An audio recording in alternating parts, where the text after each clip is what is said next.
Hello everyone, I hope you are doing well. So India Bhutan relations के बीच में एक अपडेट निकल के ये आ रहा है जो कि कहीं ना कहीं आपको मालूम होना चाहिए कि भूटान और इंडिया के बीच में जो रिलेशन स्टैब्लिश है और जो कहीं के फ्रेंडशिप रिलेशन स्टैब्लिश है उनके बीच में एक रिजल्ट निकल के ये आ रहा है कि 1000 स्क्वायर किलोमीटर ग्रीन सिटी हम ये कहे गिलेफो SAR। अब ये गिलेफो SAR क्या है आगे हम इस वीडियो में समझेंगे। इसकी स्टैब्लिशमेंट हो चुकी है और ये बेसिकली एक रेलवे प्रोजेक्ट है। और ये 1000 स्क्वायर किलोमीटर में एक जस्ट लाइक आप ये इमेजिन कीजिए कि इंडिया में जिस तरीके से स्मार्ट सिटी का एक की बात की जाती है, जस्ट लाइक कि भूटान में भी इस तरीके की जो इस्टेब्लिशमेंट है या जो हम बोल सकते हैं कि जो प्रोजेक्ट है वो अब स्टार्ट होने वाला है ग्रीन सिटी के नाम पे। वही है SAR मतलब स्पेशल एडमिनिस्ट्रेटिव रीजन के नाम पर। समझेंगे पूरी इस कहानी को और इसमें चाइना का रोल कैसा होने वाला है ये भी हम समझेंगे खासकर इस वीडियो में। तो चलिए स्टार्ट करते हैं इस वीडियो को। और स्टार्ट करने से पहले देखिए ये जो ग्लेफू SAR है या ग्लेफू का जो रीजन आपको दिखाएंगे फिलहाल मैप में। लेकिन जो ग्लेफू FSAR है स्पेशल एडमिनिस्ट्रेटिव रीजन जो है, ये भूटान के लिए कहा जा रहा है कि ये गेम चेंजर हो सकता है इस रीजन के लिए। यहाँ पर बहुत सारी ऐसे पॉइंट के ऊपर हम बात करेंगे जहां पर कि भूटान अभी क्यों इंडिया से खासकर इस तरीके के जो प्रोजेक्ट को साइन करवा रहा है, जहां कहाँ भूटान इन्वायरमेंट को लेकर कहीं न कहीं दिलचस्पी ज़्यादा होती है इन भूटान किसी कंट्री की। भूटान में आपको मालूम टूरिज़्म प्रमोट किया जाता है। लेकिन भूटान अब क्यों खासकर इकोनॉमिक एक्टिविटी में इकोनॉमिक डील किए जा रहा है इंडिया से। और ये अभी की बात नहीं है, 2023 में हम फरवरी की बात करेंगे जो पीछे भी और हो चुका है डील थी प्रोजेक्ट जो साइन हो चुके हैं। तो फिलहाल इस वीडियो कंटिन्यू करते हैं।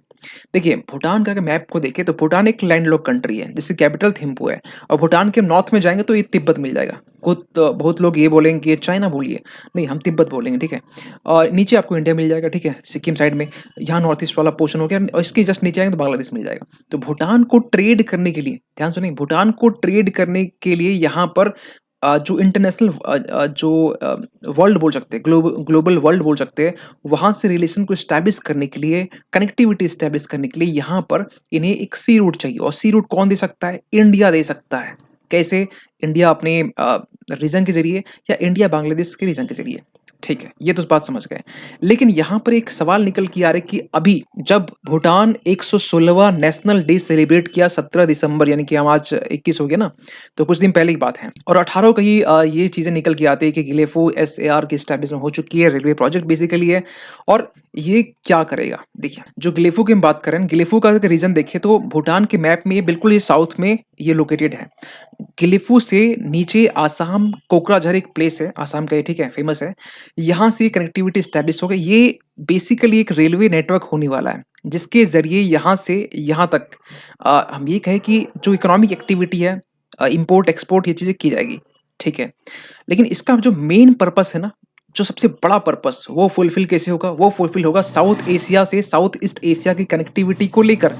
अब जो साउथ एशिया और साउथ ईस्ट एशिया है, इसकी कनेक्टिविटी की हम बात करें तो यहाँ पर आपको एक चीज़ बता दें कि देखिए, इंडिया का जो मैप है कुछ इस तरीके का है कि यहाँ पर जो इंडिया है, इंडिया है अब इन साउथ ईस्ट इंडिया जो है बेसिकली साउथ में आता है, ठीक है।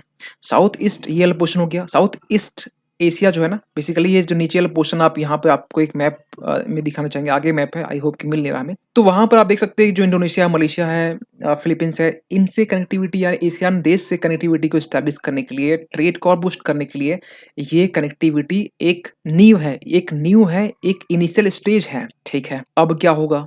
अब होगा ये कि जब ये चीज़ें एस्टैब्लिश की जा रही है, ठीक है, तो ऐसा नहीं कि एक लौता यही है एक मतलब एक मार्ग है। इसके अलावा भी इसके ज़रिए गिलेफू तो एक एक छोटा ज़रिया है। बेसिकली यहाँ पर जो स्मार्ट सिटी की बात की जा रही है ना, यह इसमें यहाँ पर और 2 रीज़न हैं। एक तो आपका जो समद्रुप जोंगखर करके जो कि रंगला से कनेक्ट करती है। और तीसरा आपका जो आप इधर थोड़ा अगर वेस्ट में जाएँगे तो आपको मिल जाएगा जो फेंट सोलिंग, जो कि ह हसलमारा जो है यहाँ से कनेक्ट करती है।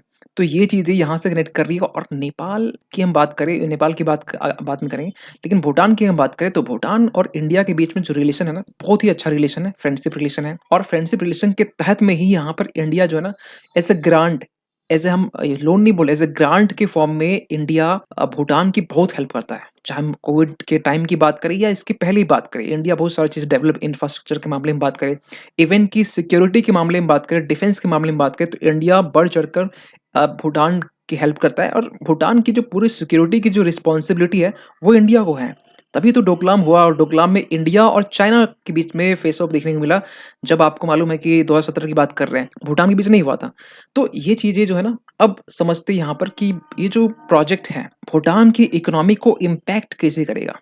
भूटान एक ऐसा देश जहाँ पर कह सकते हैं कि जो एनवायरनमेंट के प्रेमी, देखिए ये मैप यहाँ हमें मिल गया। देखिए जैसे यहाँ पे हम बात कर रहे थे साउथ ईस्ट और साउथ ईस्ट इससे कनेक्ट करेंगे, ये पूरा जो वो देश है यहाँ पे आइलैंड कंट्रीज़ आपको दिखाई दे, इंडोनेशिया, जो मलेशिया हो गया, कंबोडिया, थाईलैंड, लाओस, फिलीपींस, जितने भी देश यहाँ पर है, सभी से कनेक्शन जो एस्टैब्लिश करेगा। अब हो सकता है कि आगे आने वाले मतलब 5 से 10 सालों में आपको ये चीज़ जानने को मिलेगा कि अब जैसे एशियान कंट्री है, जैसे समिट हो रहे हैं, तो उसमें भूटान जैसे देश भी आ रहे हैं। कुछ और भी जैसे एशियान कंट्री में कुछ समिट होते हैं, तो उसमें भूटान भी अब इसमें पार्टिसिपेट करेगा। पहले जो है ना, वो था इंट्रोवर्ट था, उसे मालूम था कि उसे देखिए, भूटान जैसे देश के लिए ना एक आपको बताना चाहते हैं, भूटान हमेशा से ना अ, हमेशा खुशियों को देखता आया है। Bhutan basically gross national happiness index में हम बात करें तो वो टॉप में होता है, हमेशा नंबर 1 में होता है। क्योंकि उसके लिए बहुत ज़्यादा सड़कों पे गाड़ी चलना या फिर एनवायरनमेंट को पॉल्यूट करना इसके इनके लिए ज़रूरी नहीं है। इनके लिए ज़रूरी है हैप्पीनेस। इनके एक सर्वे निकाले गए 8,000 हाउस होल्ड में, उसमें ये देखा गया कि यहाँ पे कितने लोग हैप्पी हैं। तो 8.4% जो डीपली हैप्पी, बहुत ज़्यादा खुश है। मतलब आप सोच सकते हैं कि उसमें 24 घंटे, 20 घंटे खिलखिला के हँसी रहे हैं। 35% एक्सटेंसिवली हैप्पी है, नैरोली हैप्पी बोल थोड़ी बहुत बीच-बीच में, अनहैप्पी जो है ना 8.8%, यानी कि हम एक चीज़ देखने नोटिस कर रहे हैं कि भूटान में 8.8% जो है ना अनहैप्पी है। इंडिया की बात करें ना, ये जस्ट उल्टा हो जाएगा। तो ये भूटानीज़ जो है ना, इनके टाइम टेबल के थोड़ा-सा ये चीज़ हम बात करें तो ये सोते हैं 8.5 घंटे, 6 7.6 पॉइंट बोल सकते हैं आवर्स ये काम करते हैं। बाकी अदर काम 0.7 आवर्स में होते हैं और नॉन वर्क जो कुछ भी नहीं, ठीक है, 7.2 आवर्स में होते हैं। तो इनकी जो पूरी रूटीन कुछ इस तरीके से होती है और ये हैप्पीनेस इंडेक्स को फोकस करते हैं। इन्हें ये मतलब नहीं है कि यहाँ पर देखिए, ये लोग टूरिज़्म को भी बढ़ावा देते हैं, लेकिन टूरिज़्म एक लिमिटेड नंबर में। वहाँ पे एक वर्ड है सस्टेनेबल डेवलपमेंट फी करके। तो वो चीज़ जो है ना, ये जैसे कोई भी एक वहाँ कोई टूरिज़्म जाता है तो उसका एक ना रात रात का रुकने का ना चार्जेस बहुत ज़्यादा है, ठीक है? तो ये भूटान बेसिकली फ़ोकस करता है। अब यहाँ पे एक सवाल निकल के आता है कि इसके अलावा क्या है? इसके अलावा ये कि इंडिया इसके पहले भी फरवरी का ये आर्टिकल आप देख सकते हैं कि द इकोनॉमिक्स टाइम, जिसमें इंडिया प्लेज़ किया था कि 2 बिलियन रुपीज़ नॉट डॉलर, जो कि भूटान में इन्वेस्ट करने वाला है। कहाँ पर? ग्यालसंग इंफ्रा प्रोजेक्ट में। ग्यालसंग इंफ्रा प्रोजेक्ट एक मल्टी प्रोजेक्ट बोल सकते हैं, जिसमें एक तो इसमें एक चीज़ तो इसमें ये भी है कि जो ग्यालसंग प्रोग्राम है, इसके तहत में जो एकेडमिक्स है, जो स्कूल्स, जो कॉलेजेस हैं, वहाँ पर बच्चों को मिलिट्री एजुकेशन दी जाएगी। जस्ट लाइक कि इंडिया में एनसीसी होता है, नेशनल कैडेट कॉर्प्स होता है एनसीसी, जो बेसिक एक मिलिट्री ट्रेनिंग होती है, उसी तरीके से ग्यालसंग प्रोग्राम के तहत में यहाँ पर ट्रेनिंग दी जाएगी। ये चीज़ें स्टार्ट होगी कब से? सितंबर 1 2024 से। मतलब अभी ये स्टार्ट होगा, मतलब बहुत लेट है ना ये। तो अभी इसकी नींव अभी डली जा चुकी है और ये भी एक रिपोर्ट में निकल के आ रहा है कि अब तक इसमें ग्यालसंग प्रोग्राम में 1000 के आस-पास में जो लोग हैं रजिस्टर करवा चुके हैं, ठीक है? तो ये क्यों कर रहा है इंडिया? यहाँ पर इंडिया क्यों ख़ासकर देखिए, भूटान की पूरी जो डिफेंस है ना, ये मिलिट्री बोल सकते हैं, पूरी मतलब डिपेंड है इंडिया के ऊपर। फिर इंडिया इसलिए ऐसा कर रहा है क्योंकि इंडिया की ना एक लिमिटेशन है। इंडिया पहले से टू फ्रंट वॉर लड़ रहा है पाकिस्तान और चाइना से। तो इंडिया के पास में एक खुद सोचिए, एक तो सबसे पहले कि यूएन पीसकीपिंग फोर्स होते हैं, उनमें उसमें कुछ आर्मी को भेजना पड़ता है। ऐसे बहुत सारे, लेकिन इंडिया के पास में ना जो चैलेंजेस, बहुत बड़ा चैलेंजेस है। आर्मी यहाँ पर नीड हो जाता है। एक लिमिट टाइम में, एक लिमिटेशंस में इंडिया एक हद तक आर्मी को कहीं न कहीं डिप्लॉय कर सकता है। लेकिन अगर सेल्फ डिपेंड करवाना है तो उसके लिए वहाँ के लोगों को ट्रेनिंग दी जाएगी और ये शुरुआत है। ग्यालसंग प्रोग्राम एक शुरुआत है भूटान के खासकर देखिए, बच्चों में अगर ये चीज़ें पहले से अगर डाल दी जाएगी कि डिफेंस के रिगार्डिंग, मिलिट्री के रिगार्डिंग, तो ये आगे चलकर और मतलब कह सकते हैं कि बड़ों के कंपैरिज़न में ये अच्छा है। तो ये चीज़ें की जा रही है। तो यहाँ पर इंडिया को कहीं न कहीं इंडिया भी अपने इंटरेस्ट में सोचता है, तभी ये चीज़ें की जा रही है, ठीक है? तो इंडिया और नेपाल के जो बीच रिलेशन है, अगर हम बात करें इसी साल की, तो इस साल में जो भूटान के जो राजा हैं, 2 बार इंडिया विज़िट कर चुके हैं। जो लास्ट टाइम जो कि नवंबर में हुआ था, 3 नवंबर के आस-पास में, 3 से 1 सप्ताह यहाँ पर इंडिया में रुके चुके थे, विज़िट हुई थी और ये तब की बात है जब नवंबर इसके पहले जस्ट सितंबर-अक्टूबर की बात है जब भूटान के जो फॉरेन मिनिस्टर है वो चाइना विज़िट किए थे, खासकर 25वां जो उनका जो मीटिंग होता है। तो ये सब चीज़ें हमें देखने को मिलता है। लेकिन ये जो प्रोजेक्ट है, ये अब भूटान को क्यों नीड है?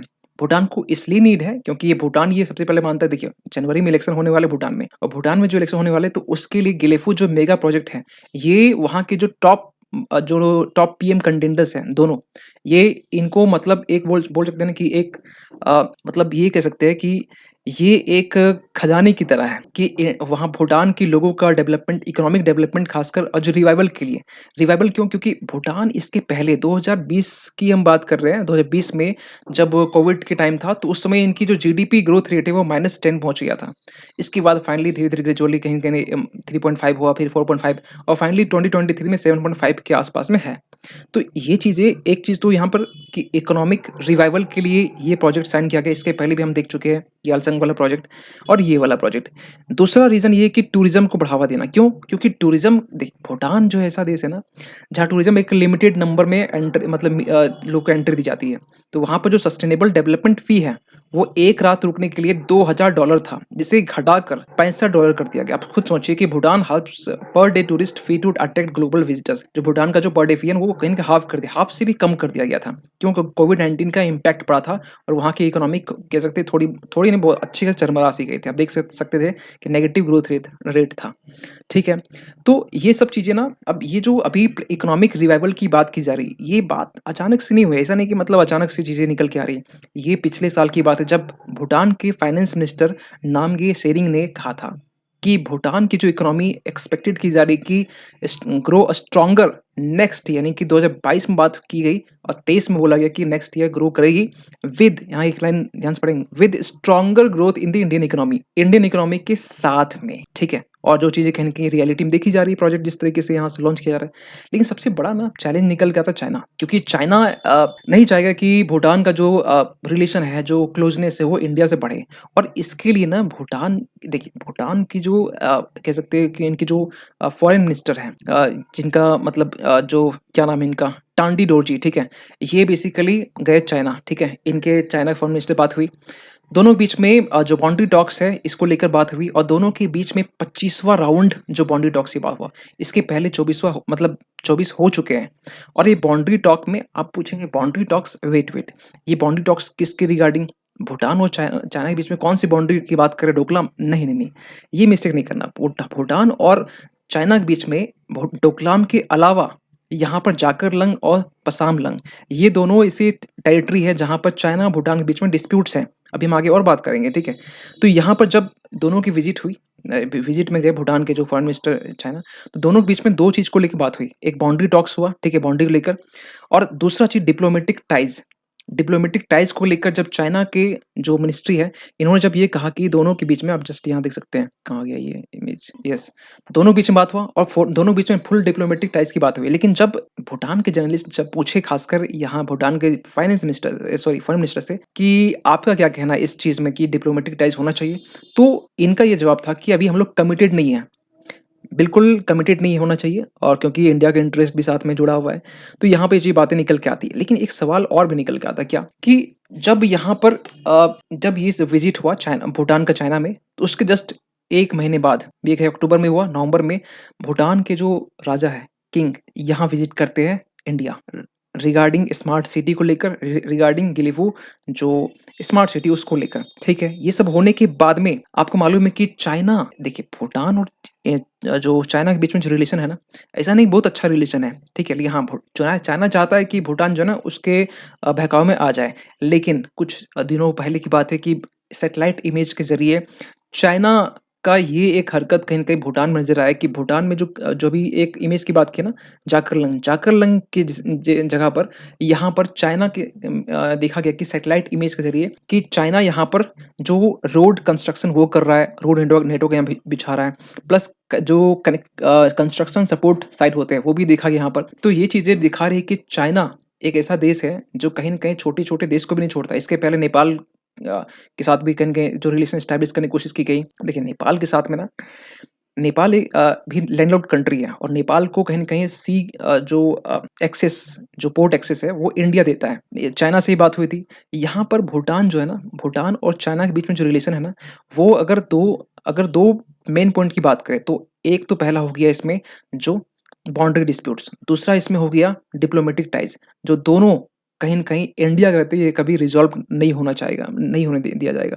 तो ये चीज़ें देखी जा सकती है। तो यहाँ पर आपका क्या मानना है इस चीज़ में कि भूटान का जो रिलेशन है, चाइना के साथ में और इंडिया के साथ में और अभी भूटान का जो इमर्जेंस देखा जा रहा है, खासकर इकोनॉमिक एक्टिविटी को बूस्ट करने के लिए, ये कितना सही है? क्या ये इकोनॉमिक एक्टिविटी वहाँ के टूरिज़्म जो है उनको कहीं न कहीं कॉम्प्रोमाइज़ करके ये चीज़ें की जा रही है? या फिर भूटान चाहेगा कि टूरिज़्म और एनवायरनमेंट और इकोनॉमी एक्टिविटी दोनों साथ-साथ पैरेलली चलें?